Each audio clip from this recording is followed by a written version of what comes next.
Hello， 大家，看见爱第5集。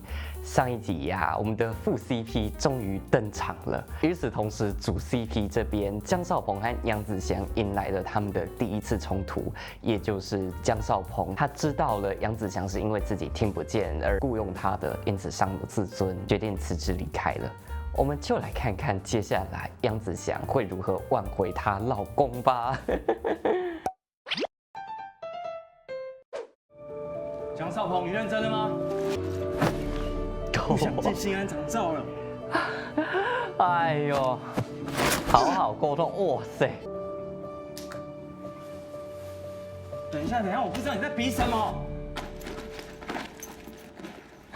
连吵架都不能顺利吵，不准辞职。这样陈峰姐大概知道怎么回事了。一起吵架，吐槽的好。你是做了什么让他气到要辞职？姜少鹏，他听不见，我只是陈述事实。照顾我的事交给你了。陈峰姐加油！这下你真的要帮他挽回姜少鹏了。其实既然现在杨紫翔都公开他的脚好了，那他其实不需要看护啦。他们现在需要请的应该是帮佣啊。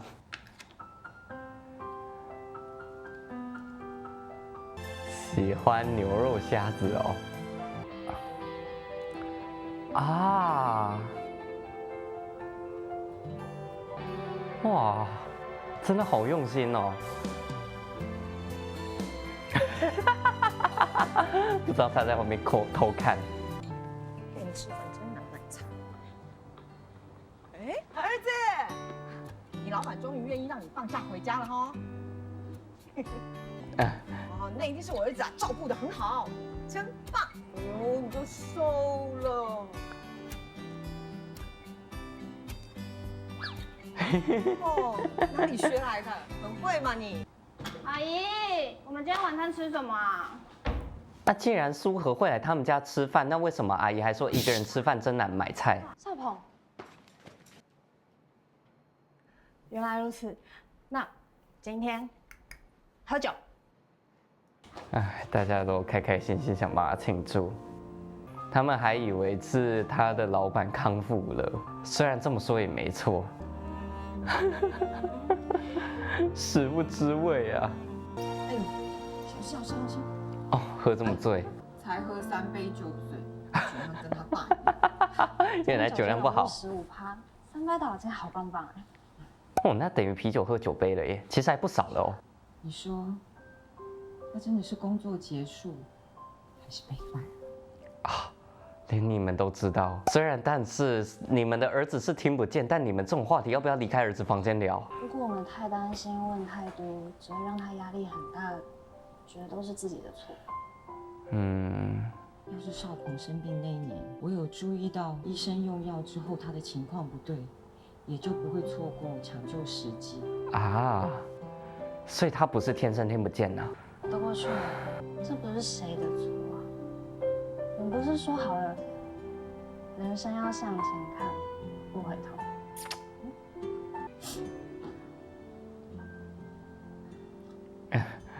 还翻身过来，是不是有看到？什么秘密瞒着他？处理好这份文件就让你吃。姜少鹏不在，只能吃泡面。明知道我看不懂，干嘛为难我？3分钟到了，我的泡面。你真的这么笨？真的，董事长并不这么想，他对你有期待。不是每一种期待都能得到回应，我就是不行。他那个样子叫对儿子有期待哦。要是姜少鹏在就好了。找他回来。30分钟起发。我哦，甩了2道门哦。工作都结束了耶，他来找你做什么？哦，不是工作结束哈，是有误会，是赞哦。去帮我买盐，你知道我喜欢用什么牌子？去买盐。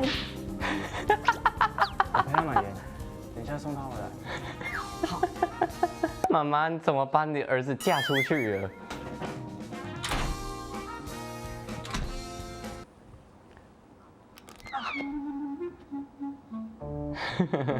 看他尾到脚，还是会忍不住关心哦，这是看护的本能。但是他现在在赌气，强行压抑自己的本能，不去上前关心。他也知道杨子祥故意的。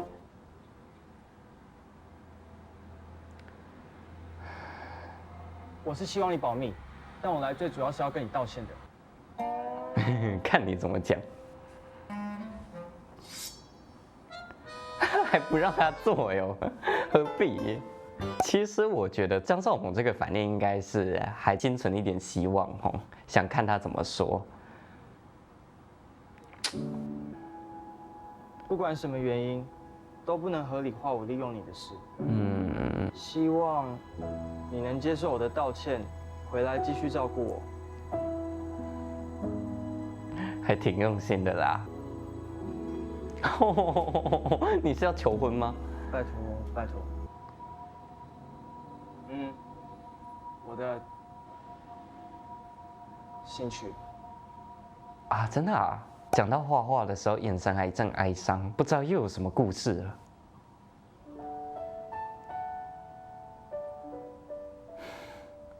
其他人想知道哦，但是他都不解释。现在全家族都很关心你这趟你去台湾的表现。你做不来。废二代。他不是不在意这些评价哦，即便他只是装得很废。其实你可以打字啦。我爸要我接班家里的事业，但我不想。我希望他交给我堂哥，他很强，很有能力。哦，那个是他堂哥啊。可是我爸不喜欢他。是这样啊。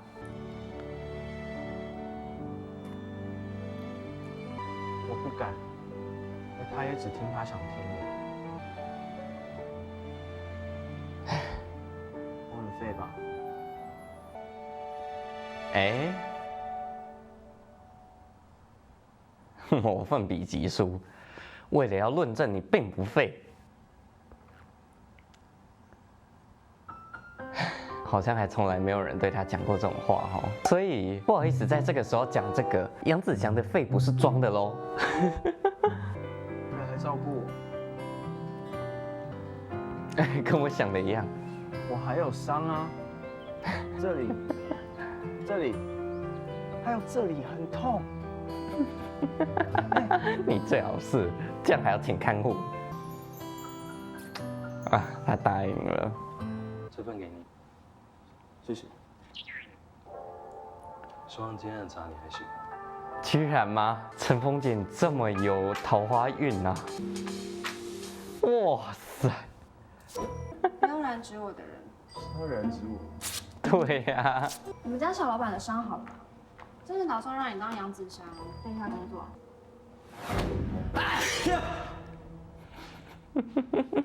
舒和要是知道你家江少鹏以后要嫁给他，会昏倒吧？你故意的吧？明知道我讨厌青椒还这样。一半行不行？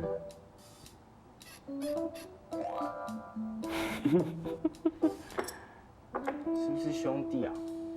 还记仇？哎，好像蛮划算的哎，一盘青椒就可以换到这么可靠的兄弟。你会唇语？那为什么之前还要用手机？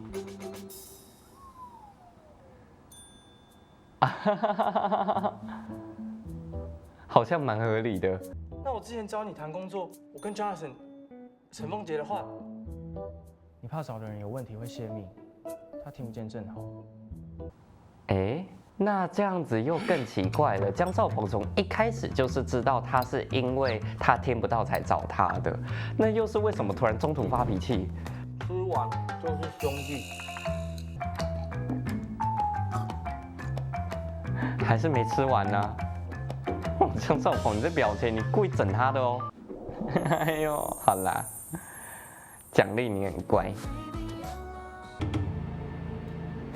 哎，把刀还我！又是你！哎！啊！真的是好菜鸡哦。偷时不要出声。避免目标发现。还要陈凤姐教他如何杀人。但已经比你烂到家的床上技巧好100倍。靠腰，王八蛋！我不会放过你的，一定比你行。不讨回他的刀了吗？什么？还黄雀在后啊！找到杨子祥的特助了，我会继续跟着他。这个果然比较能干哦，都没有认错人。我在想一件事呀，如果说杨子祥是因为江少鹏听不见才雇佣他，那其实真的不能算是江少鹏他在找工作时的一项优势。当然我知道我这样讲有点讲风凉话，有点站着说话不腰疼哈。我当然不是这个意思，这句话可能不应该由我来讲，不应该由杨子祥来讲，不应该由任何人来讲。